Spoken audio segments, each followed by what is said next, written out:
sa i përket aktgjykimit të gjykatës kushtetuese, ne duhet ta shohim atë në mënyrë të plotë për të dhënë vlerësimin ton, por ajo çfarë mund të them tani është se konsideroj që është humbje kohe dhe dëm që nuk po funksionon Kuvendi i Republikës Kosovës.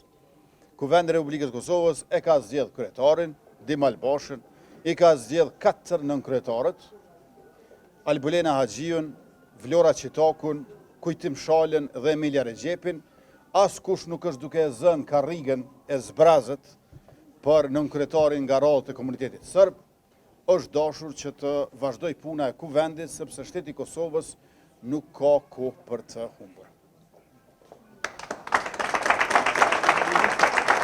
Emilia Regjepi është nënkryetare e kuvendit të Republikës Kosovës. Nuk mundet votimi për Emilia Regjepin të anulohet. Prandaj ne kemi ngelur te nënkryetari i fundit nga komuniteti sërb, por mos harroni, nuk janë sërb vetëm ata të listës sërbe. Sërb është edhe Nenad Rashić. Në një renon, përfaqësuesi i listës sërbe i morri veç 10 vota, a Nenad Rashić i morri 56.